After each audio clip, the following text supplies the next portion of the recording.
নমস্কার বন্ধুরা, welcome to job field. এখনকার মানুষ বই পড়তেই ভুলে গেছে। আর এই বই না পড়া দেশের জন্য যে কতটা বিপদ আনতে পারে, আজকে সেই গল্পই শোনাবো। শুনতে অবাক লাগছে না? কিন্তু ভেবে দেখুন, যদি একটা দেশের মানুষ ঠিকমতো পড়তেই না পারে, বুঝতেই না পারে, তাহলে সেই দেশটা কতটা নিরাপদ। কিন্তু এখনকার মানুষ আর বই পড়ে না কেন?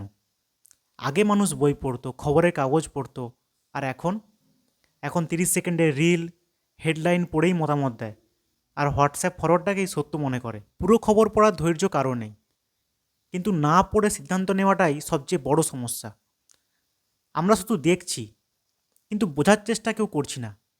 কিন্তু এই না পড়লে কী কী ক্ষতি হতে পারে? যে মানুষ পড়ে না, সে ঠিক ভুল আলাদা করতে পারে না। সে গুজব আর সত্যের মধ্যে পার্থক্য বোঝে না। সে সহজেই আবেগে ভেসে যায়।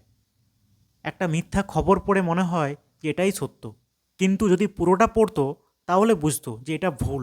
কিন্তু এই সমস্যা কীভাবে একটা ন্যাশনাল সিকিউরিটির সমস্যা হতে পারে, সেই কথায় আসি।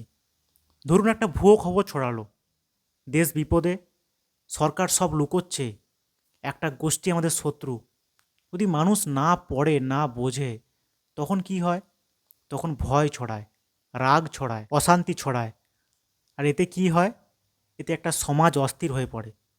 মানুষ মানুষকে সন্দেহ করে। দেশের ভেতরেই একটা সমস্যা তৈরি হয়। এই জন্যই বলা হয় যে পড়াশোনার অভাব ন্যাশনাল সিকিউরিটির জন্য একটা হুমকি বটে। আর এটা এটা একটা শত্রু দেশের জন্য খুব ভালো খবর। কেন ভালো খবর? একটা কথা মনে রাখুন, যে দেশ পড়ে না, যে দেশ প্রশ্ন করে না, সে দেশকে ভুল পথে চালনা করা খুব সহজ। ভুল তথ্য ঢুকিয়ে মানুষকে একে অপরের বিরুদ্ধে দাঁড় করানো যায়। বাইরে থেকে যুদ্ধ না করেও দেশকে ভিতর থেকে দুর্বল করা যায়। আর সেটাই সবচেয়ে বড় বিপদ। তাহলে সমাধান কি? সমাধান খুব কঠিন নয়। পুরো খবর পড়ুন, একাধিক উৎস দেখুন, বই পড়ার অভ্যাস করুন, বাচ্চাদের বইয়ের সঙ্গে পরিচিতি করান, এবং একাধিক উৎস দেখে যে কোনো খবর যাচাই করুন। দিনে 10 মিনিট পড়াও অনেক কিছু বদলে দিতে পারে। কারণ পড়ালেখা করা মানুষ কাউকে ভয় পায় না। লেখাপড়া জানা মানুষ ভুলে বিশ্বাস করে না, তারা দেশকে শক্ত করে। শেষে একটা কথা বলতে চাই, যে বই পড়া শুধু চাকরি পাওয়ার জন্য নয়।